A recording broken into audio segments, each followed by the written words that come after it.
Espera. Hay algo. Tienes razón.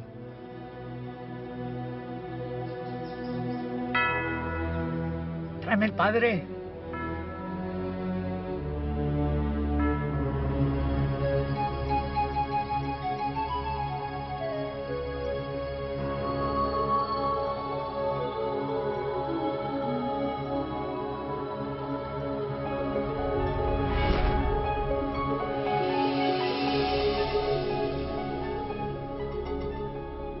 History is a gift of knowledge handed down to us by generations past. This knowledge is far more than a collection of facts arranged in chronological order. It's a source of enlightenment that helps us understand ourselves and our place, our purpose in our world and in the universe around us. The progress of research in history, archaeology, ancient languages, and anthropology has yielded information that has been hidden for many centuries. And this provides us with important new insights into the meaning of our lives. It's natural to start a story at the beginning, but in the case of our own story, that's more easily said than done. How can we discover the origins of our own experiences?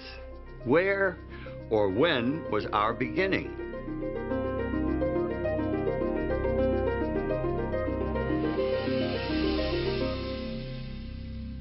The ancient Babylonians left us one of the oldest myths about human origins.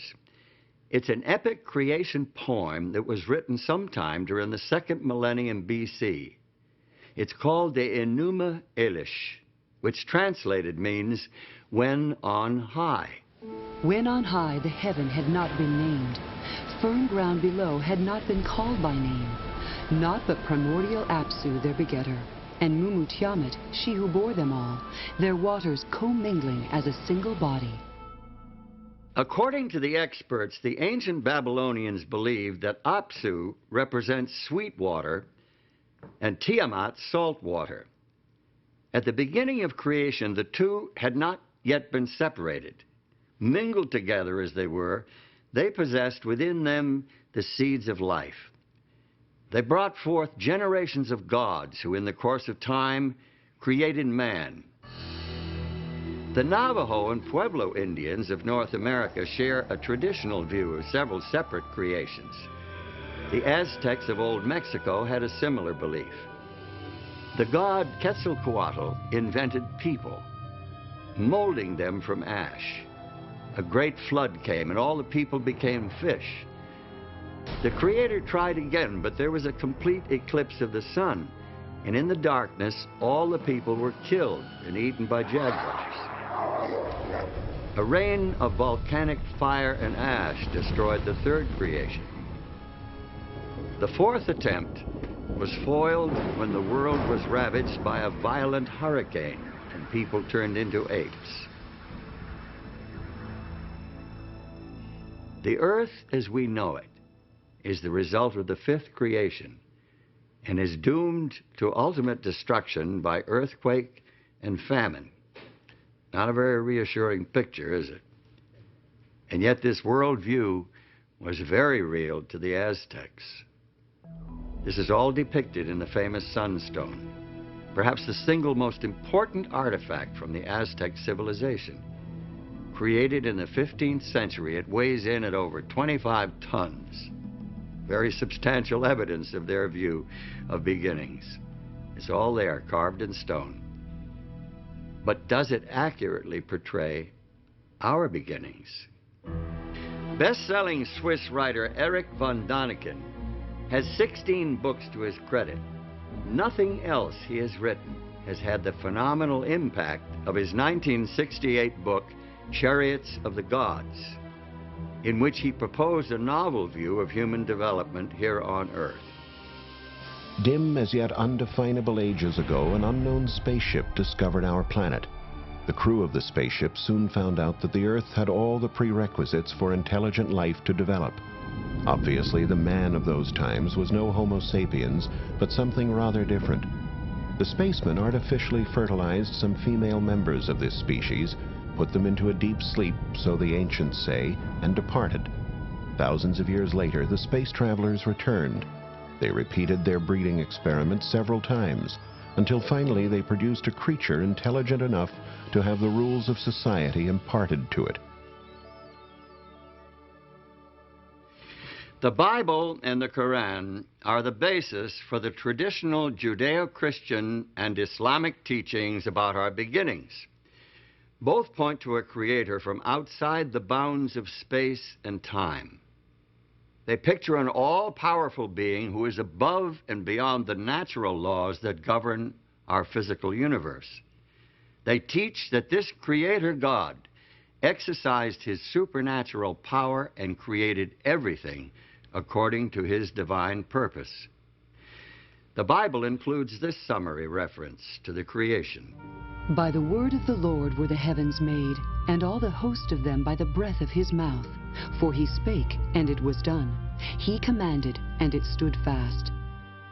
The Quran, Holy Book of Islam, shares the basic biblical view of creation this way. Lo, your Lord is Allah, who created the heavens and the earth in 6 days. Then mounted he the throne. He covereth the night with the day, which is in haste to follow it, and hath made the sun, and the moon, and the stars subservient by his command.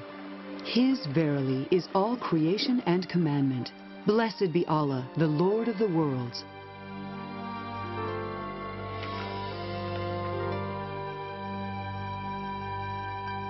By the early 1800s, some scientists were proposing new theories regarding the origin of life on Earth, theories that conflicted with traditional creationism. In December of 1831, the HMS Beagle set sail from England on a 5-year round-the-world voyage.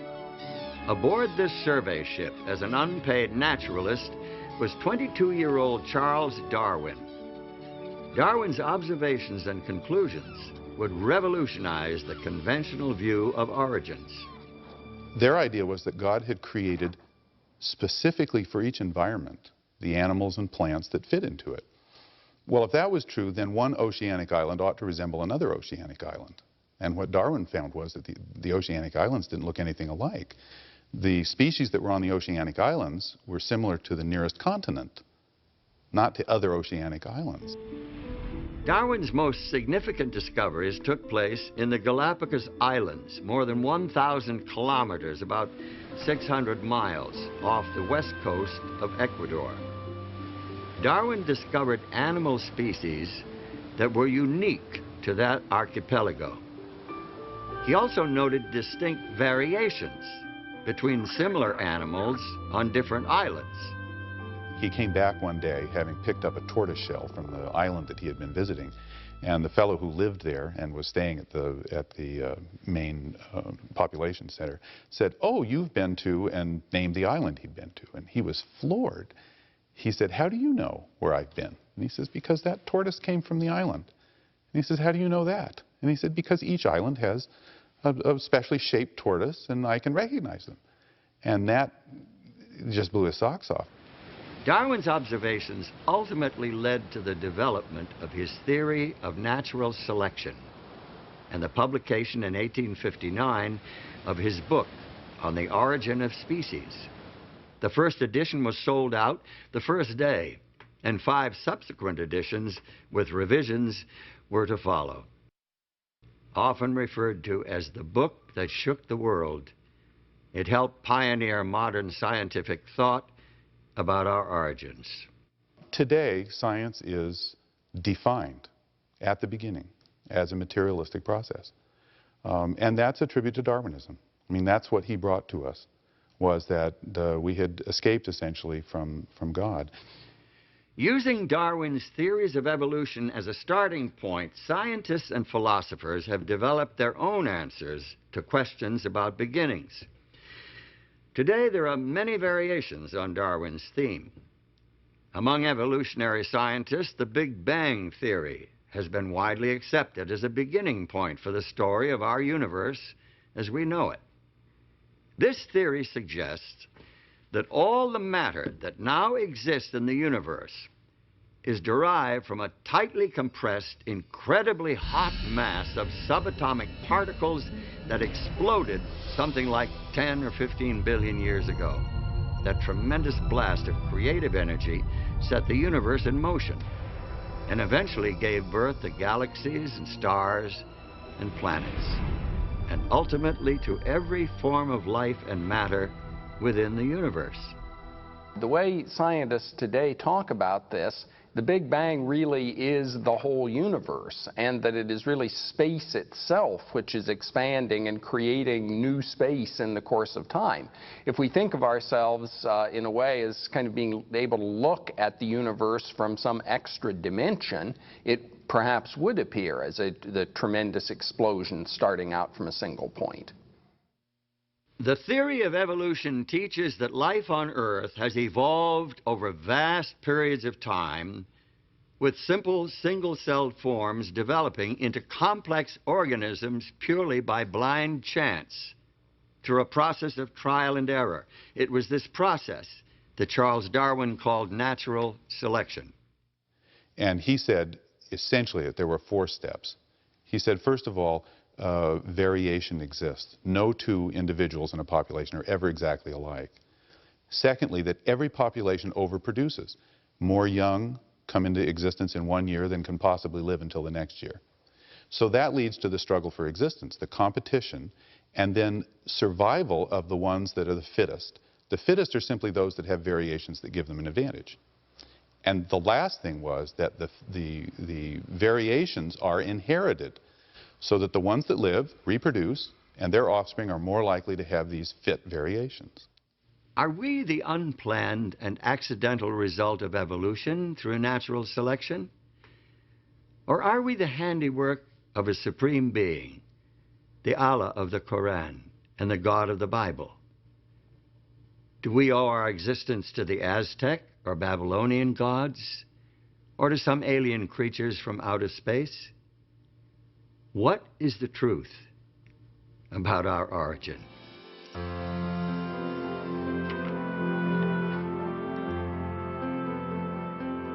Today, the theory of evolution is presented to school children and promoted in the media as if it were proven fact. The truth of the matter is, however, the theory of evolution is just that, a theory. Its scientific foundations are actually kind of shaky. Molecular biologist and author Michael Denton gives us this insight into Charles Darwin and his theory. The popular conception of a triumphant Darwin increasingly confident after 1859 in his views of evolution is a travesty. On the contrary, by the time the last edition of The Origin was published in 1872, he had become plagued with self-doubt and frustrated by his inability to meet the many objections which had been leveled at his theory. Darwin's theory of natural selection could not be thoroughly tested in his day due to the limitations of the scientific equipment available at that time. Today's scientists are able to study the complicated systems within even the simplest single-cell organisms. Many people think of single cells as being less complex than multicellular organisms. Darwin thought so, and he thought that the first organism was a cell. Darwin can be excused for thinking so because the equipment to look inside the cell and see what was going on just didn't exist then. Now that we have it, we look inside the cell and we find enormous complexity. Amoebas move like we move. They don't have muscles, they have microfilaments. We digest our food. We do respiration. But so does the amoeba. They're much smaller than we are. They don't have but one cell, but they do all of the things we do, and they're just as complex. The complexity of even the simplest life forms is one of the reasons why many scientists are becoming increasingly dissatisfied with the evolutionary explanation, with its reliance upon pure, unguided chance. There's good reason for scientists to question the power of chance. Take a look at this simple demonstration. You see what I mean. Now, here are 3 blocks, numbered 1, 2, 3. There are 6 possible combinations of these 3 numbers. Now, I'll put the blocks into this box. and shake it up.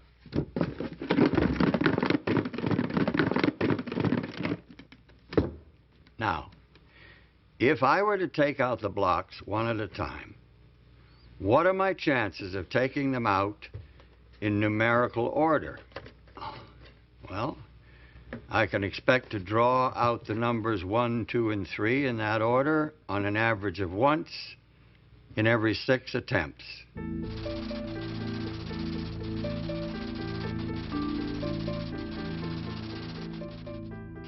Now, here are 2 more blocks, numbered 4 and 5. I'll add them to the 3 others in the box.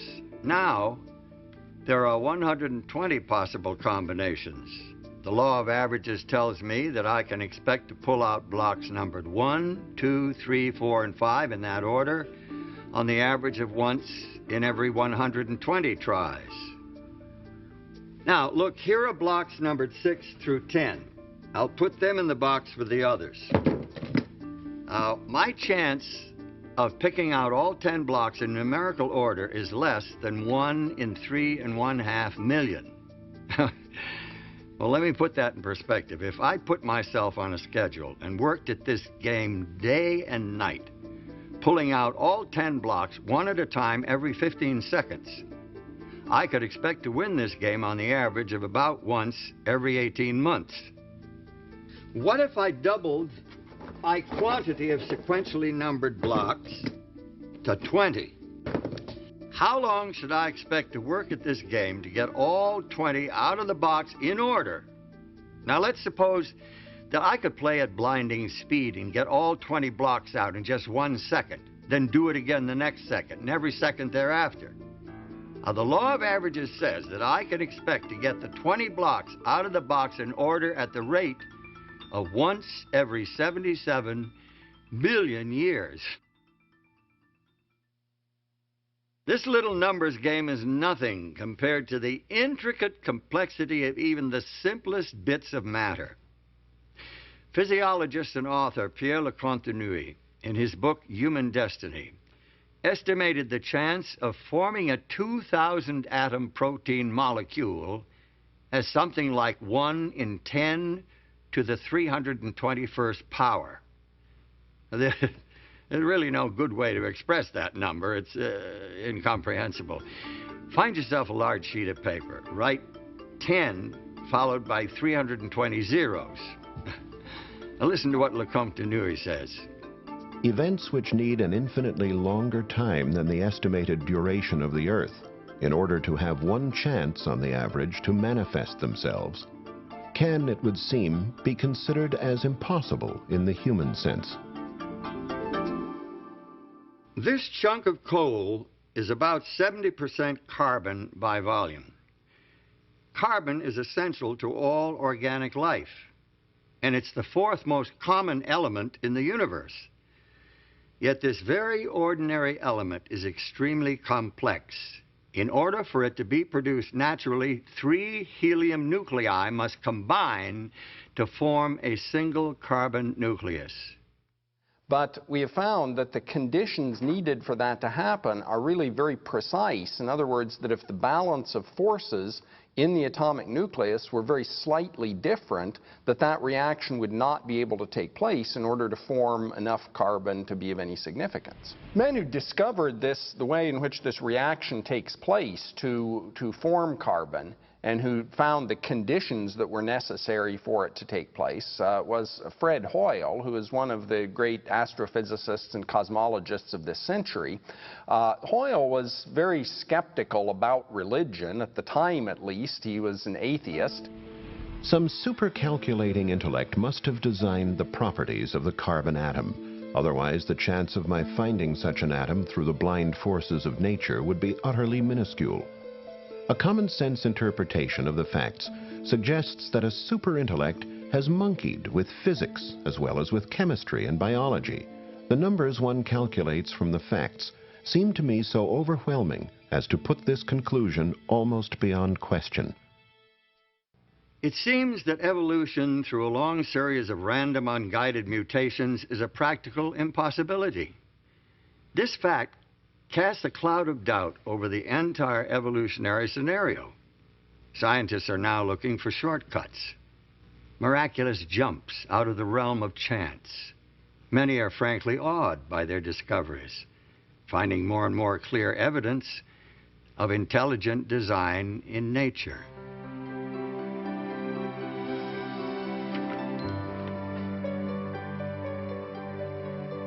Intelligent design, of course, requires a designer. And the clearest portrayal of a designer and his work is found here in the Bible. The creation account itself records a systematic progression of creative acts culminating in the creation of man. The Hebrew prophet Jeremiah emphasizes this intelligent design when he writes about the Creator. He hath made the earth by his power. He hath established the world by his wisdom, and hath stretched out the heavens by his discretion.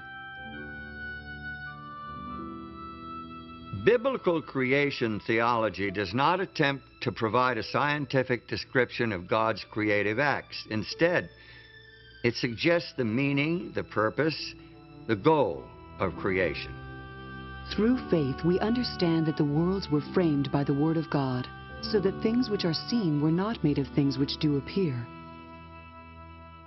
I think the most important thing about this verse, as far as our understanding of creation is concerned, is that seeing the universe as creation is a matter of faith rather than of scientific knowledge.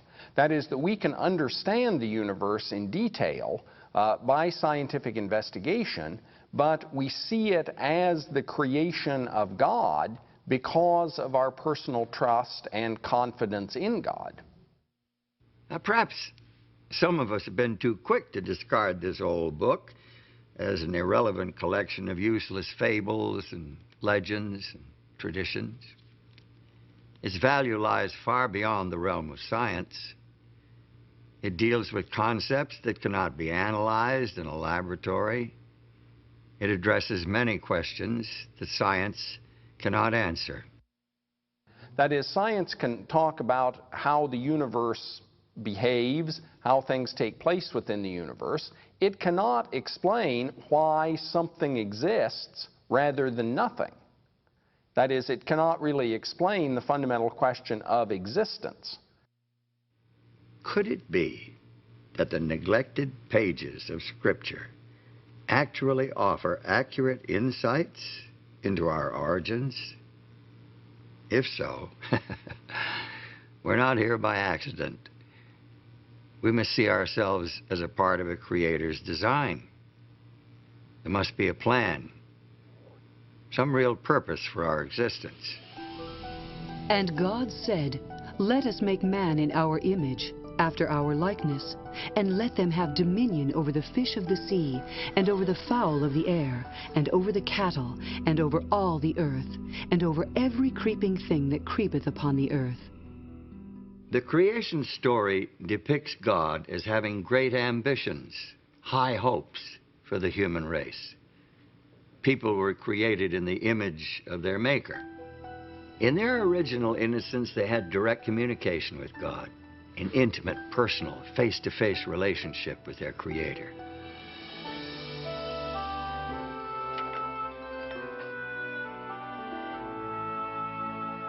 After the creation of human beings, the Bible reports that God marked the end of creation with a day of rest, thus establishing the weekly cycle for human life. Thus the heavens and the earth were finished, and all the host of them.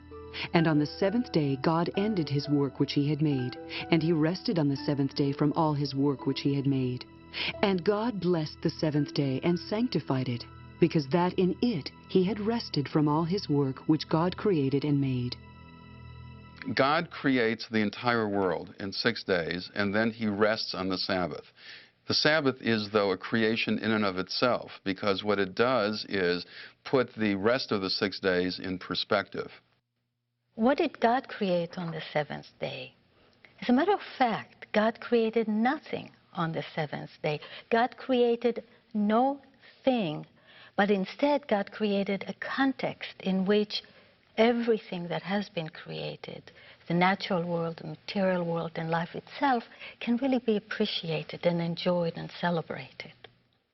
By creating the Sabbath, God gave human beings an opportunity to emulate Him, to enter into His rest, and thereby to signify their special relationship with Him as their Lord and Creator. Notice what Pope John Paul II said in his 1998 apostolic letter entitled Dies Domini. The Sabbath has been interpreted evocatively as a determining element in the kind of sacred architecture of time. It recalls that the universe and history belong to God. John Paul's reference to the sacred architecture of time supports the biblical assertion that the 7-day weekly cycle was designed for us by our Creator. Thus, the week differs from all other units of time. Let's think about the structure of time. Each of us deals with time independently. We each have a past.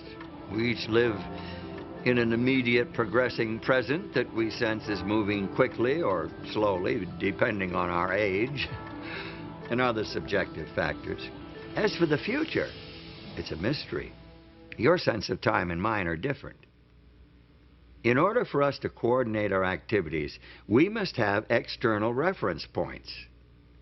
Now, most of what we need for timekeeping we get from creation. The story defines a day as a period of darkness and light, evening and morning. It is caused by the rotation of the earth upon its axis. More precise units of time, hours, minutes, and seconds, are simply fractions of the day. That's easy. That's easy. The year is the period required for the earth to orbit the sun. The month, as we know it today, is loosely based on a full cycle of lunar phases, but it's been adjusted to make 12 months equal 1 year. The week is a different story altogether. At first glance, it's an arbitrary period of time related to no natural phenomenon. The earliest record of the week is found in the literature and archaeology of the ancient Semitic peoples who inhabited southwestern Asia prior to 2000 BC. Now, where did they get the week? Was it embedded in their past as a result of the Creator's design?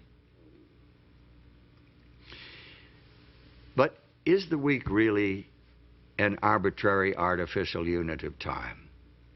Astronomer and anthropologist Anthony F. Avini suggests an alternative in his book, The Empires of Time. He reports that some chronobiologists are convinced that the 7-day cycle is designed into our very nature. The 7-day biorhythm in the human body is one of the recent discoveries of modern chronobiology. For example, the probability of rejection of certain organs is now known to peak at weekly intervals following an implant.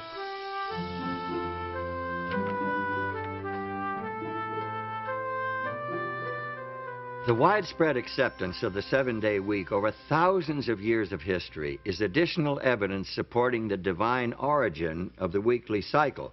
But if the week of Genesis has survived the thousands of years since the original creation week, why has recognition of the Creator not been preserved just as successfully? Well, the book of Genesis provides the answer as to the downfall of the human family. In fact, if you read Genesis 6:5, you'll see that the Bible says the thoughts of humanity were evil continually. So God decided to clean the world up, sent a flood. And the flood was 40 days upon the earth. And the waters increased and bare up the ark, and it was lifted up above the earth. And the waters prevailed exceedingly upon the earth, and all the high hills that were under the whole heaven were covered. In spite of this dramatic demonstration of God's power and his displeasure with people not following his way, mankind soon forgot again, and they started to build idols to themselves instead of worshiping God. And the whole idea of the weekly cycle, which showed 6 days of work and a Sabbath was forgotten, and what mankind did was incorporate the weekly cycle into astrological tables instead of remembering the God of creation. About 2,000 years before Christ, there lived in the Chaldean city of Ur a man who is claimed by all three of the world's great monotheistic religions, Judaism, Christianity, and Islam, as one of their primary founders. In the biblical account, Abram, later renamed Abraham, is a key player in God's plan to win back the hearts of the human family and revive a knowledge of the Creator. Abraham's religion stood out in sharp contrast to the petty idolatry and trivial superstition of his neighbors. He worshiped the Creator, the transcendent, the invisible God, whose wisdom and power was demonstrated by the very existence of the world itself. He had a religion of faith, not sight. He had a direct relationship with his Maker. According to the Old Testament report, the Creator God revealed the principles of his relationship with the human race in 10 commandments engraved on stone tablets. These commandments were entrusted to Abraham's descendants, the Israelites, as a blessing to share with all nations of the world. Remember the Sabbath day to keep it holy. 6 days shalt thou labor and do all thy work, but the 7th day is the Sabbath of the Lord thy God. In it thou shalt not do any work, thou, nor thy son, nor thy daughter, thy manservant, nor thy maidservant, nor thy cattle, nor thy stranger that is within thy gates. For in 6 days the Lord made heaven and earth, the sea, and all that in them is, and rested the 7th day. Wherefore the Lord blessed the Sabbath day, and hallowed it. This is by far the longest of the 10 Commandments. It's unique in that it includes the divine credentials declaring the identity of the lawgiver and establishing his authority as creator to command the worship of his creatures. The commandment to observe the Sabbath shows the intimate relationship between God and creation. It shows that God not only creates, not only works to bring everything that is into being, the physical world, the natural world, and all that lives in it, but it also shows that God maintains intimate relationship with creation and steps back to withhold and to take in, as it were, everything that has been created, and celebrates and cherishes that which has been created. The Sabbath reveals God's compassion for his creatures. In Exodus 23, verse 12, there's a law regarding the Sabbath, and it says, 6 days you shall do your work, but on the 7th day you shall rest, that your ox and your ass may have rest, and the son of your bondmaid and the alien may be refreshed. So the Sabbath is a gift for God's creatures, not only human beings here, but it's also the ox and the ass, so that they can have rest from their labor that they do during the rest of the week. In the 5th book of the Bible, Deuteronomy, we find the 10 Commandments repeated. This time, the meaning of the Sabbath is enriched by linkage to the deliverance of the nation of Israel from slavery in Egypt. Keep the Sabbath day to sanctify it, as the Lord thy God hath commanded thee. And remember that thou wast a servant in the land of Egypt, and that the Lord thy God brought thee out thence through a mighty hand and by a stretched out arm. Therefore the Lord thy God commanded thee to keep the Sabbath day. We participate in God's redemption, just as the nation of Israel participated in God's redemption, because God has liberated us from something. Now, he liberated the ancient Israelites from Egypt, from Pharaoh, this oppressor. What God does is to liberate us as individuals from the oppressive power of Satan and from the sin that destroys us. Individuals today are in great need of finding a sanctuary in time, which is what the Sabbath is.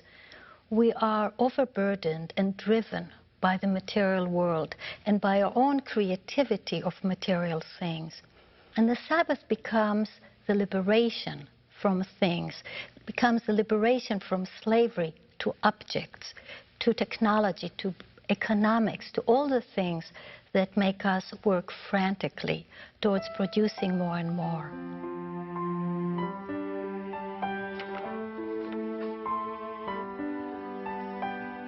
Since the seventh-day Sabbath has such rich meaning, and since it is part of the Ten Commandments, why is it not more widely observed today?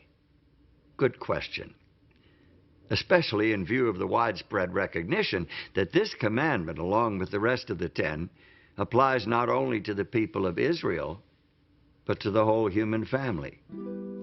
As it is the law of nature that in general a due proportion of time be set apart for the worship of God, so in his word, by a positive, moral, and perpetual commandment, binding all men in all ages, he hath particularly appointed one day in 7 for a Sabbath, to be kept holy unto him.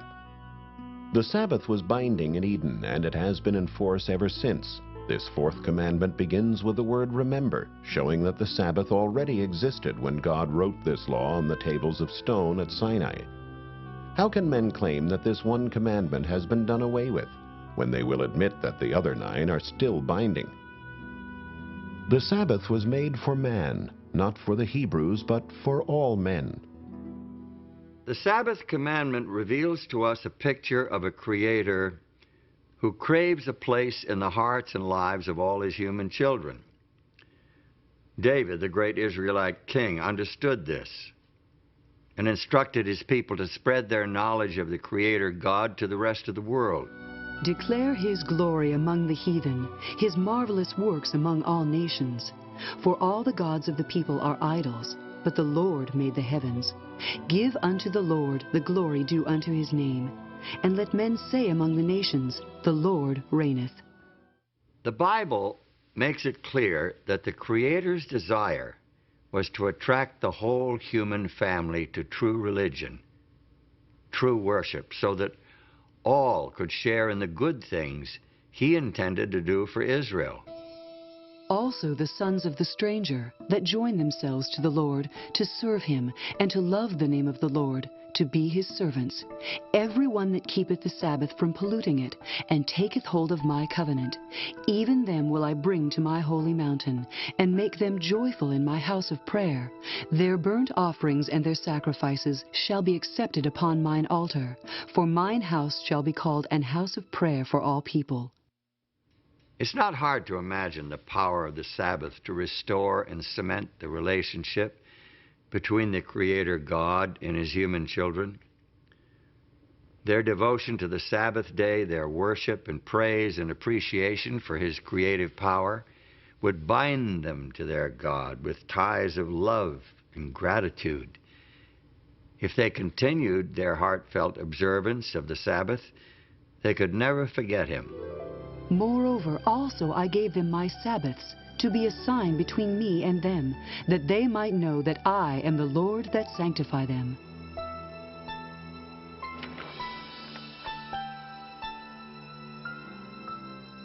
To those who honored the Sabbath of God, the day took on deep personal meaning.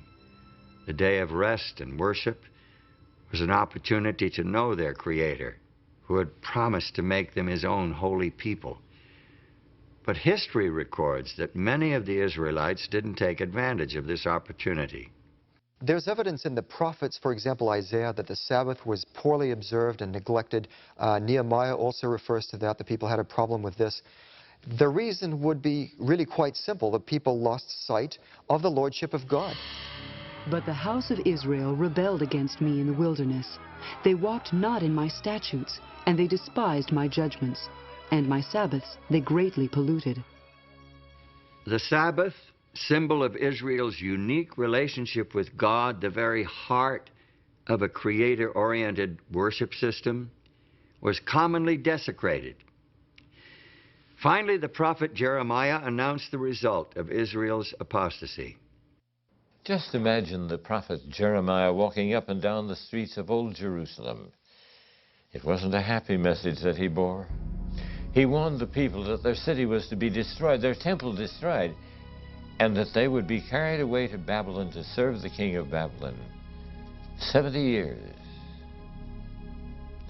Nobody listened.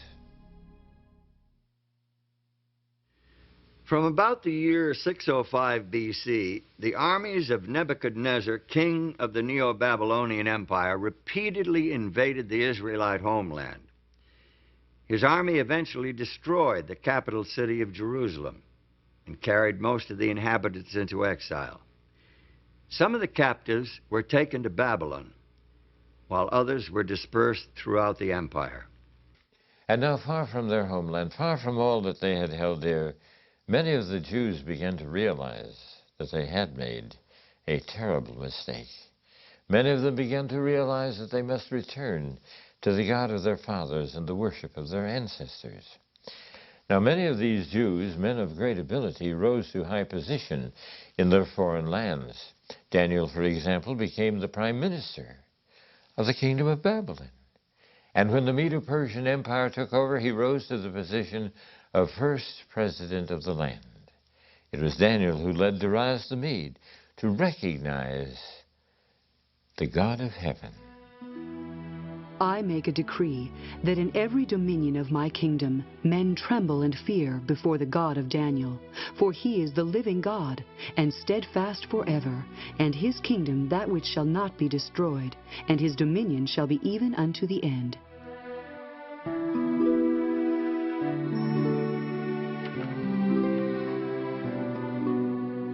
There is evidence to suggest that the religion of the exiled nation became so well known that it influenced the philosophical and religious movements of the following century. Buddha, Zoroaster, Confucius, and Pythagoras all seem to have adopted elements of the Hebrew religion. For example, although there are no holy days in Buddhism today, evidently Sabbath, or Upasatha, was a part of that religion early on. The Blessed One established the rule for observance of a Sabbath, and he suggested that at the seventh-day meeting, any monk whose conscience troubled him should confess his offense before the assembly of brothers. Arthur Lloyd, in his book, The Creed of Half Japan, states that the order of monks kept their Sabbath days for many centuries. Even Confucius may well have been reporting about the seventh-day Sabbath in this passage from one of his classical works. The ancient kings on this culminating day closed their gates. The merchants did not travel, and the princes did not inspect their domains. Some knowledge of the weekly Sabbath eventually found its way into numerous cultures. In the Hebrew language, the name of each day shows its relationship to the Sabbath. The first day is called Echad B'Shabbath, one accompanying or along with the Sabbath. Each succeeding day proceeds toward the Sabbath until the sixth day, which is called Eve of the Holy Sabbath. Day 7 then is Sabbath.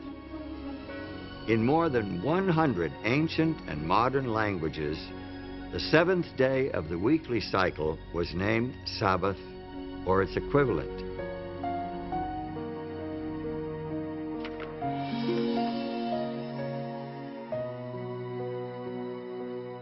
So, it seems that in their exile, at least some of the Jews succeeded where their nation had failed during times of peace and prosperity. They spread the knowledge of God and His law among other nations. But what would happen when these captives returned to their homeland? Would they maintain the worship of the true God, or would they revert to the practices of previous generations? We find an answer in the story of Nehemiah. Nehemiah did not return to Jerusalem when the others went, but when one came telling the state of affairs. This news so saddened Nehemiah that he says he actually sat down and wept. In fact, he finally decided that he must, if possible, go to Jerusalem himself to see what he could do to help. Nehemiah was a capable and energetic leader. He successfully directed the reconstruction in the city of Jerusalem. But he didn't stop there. He was a zealous reformer with a burden for restoring the spiritual life of his people. because he saw Sabbath breaking as a reason for the years of captivity, he was particularly devoted to preserving the sanctity of the holy day. He discovered that the people were buying and selling on the Sabbath day. Well, he said, we can't do this sort of thing. This is the reason why we were sent into captivity. And when the merchants still continued to come, he ordered the gates barred on the Sabbath day. And when they still continued to come and camp outside the gates of the city, he threatened to have them arrested. A priest named Ezra assisted Nehemiah in his work. He exerted a strong influence on the spiritual life of the Jews of his day. Ezra taught the people God's laws and led a spiritual revival and reformation based on the inspired scriptures. The people joined together in a solemn oath to obey the commandments that God had given through Moses. They promised not to desecrate the Sabbath by entering into commerce on that day. They observed the holy day so carefully and consistently that Sabbath keeping became a distinctive characteristic of their nation. During the period between the end of the Bible's Old Testament record and the beginning of the story of Jesus Christ in the New Testament, there was almost continual upheaval in the Middle East. The armies of Alexander the Great overran the Persian Empire. Within a short time, Alexander himself died, and his empire broke up into rival factions. Palestine, along with Syria, eventually came under the rule of the Seleucid dynasty. King Antiochus IV is notable especially because of his opposition to the religion of the Jews. His troops took over the temple in Jerusalem and set up a system of pagan worship in its courts. Josephus, the famous chronicler of Jewish history, tells us that Antiochus tried to stamp out all visible evidence of the Jews' spiritual identity. So he sent emissaries to Jerusalem, declaring, they must tear down the altar of Jehovah. They must give up the worship of the Sabbath. So they gathered themselves together, fled to the wilderness, and there they found a cave that could accommodate their numbers, about 1,000. Now when it was told the king's servants that certain men who had broken the king's commandment were gone down into the secret places in the wilderness, they pursued after them a great number, and having overtaken them, they camped against them, and made war against them on the Sabbath day. And they said unto them, Come forth, and ye shall live. But they said, We will not come forth, neither will we do the king's commandment to profane the Sabbath day. And they burnt them as they were in the caves, because they were not willing to break in upon the honor they owed the Sabbath, even in such distresses. There were about 1,000, with their wives and children, who were smothered and died in these caves. The martyrdom of those Jewish patriots in the days of Antiochus IV is a great testimony to the power of their beliefs. Their God and his Sabbath meant more to them than life itself. Their sacrifice was a victory of faith. The Old Testament, supported by the evidence of history, language, and culture, establishes the Sabbath as a sacred memorial to the creative and redemptive work of God.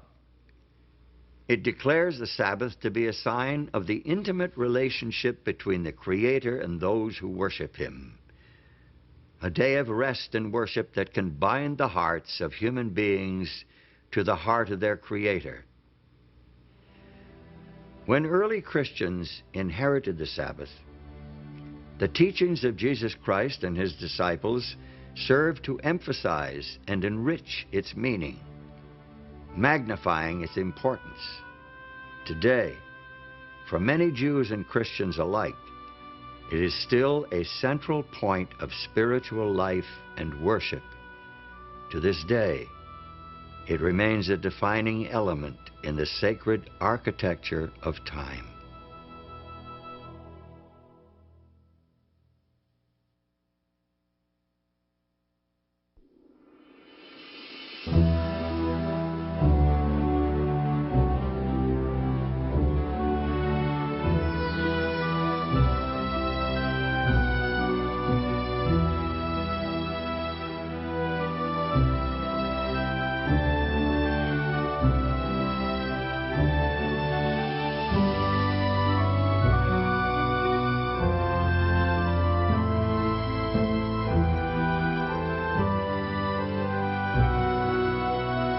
Amen.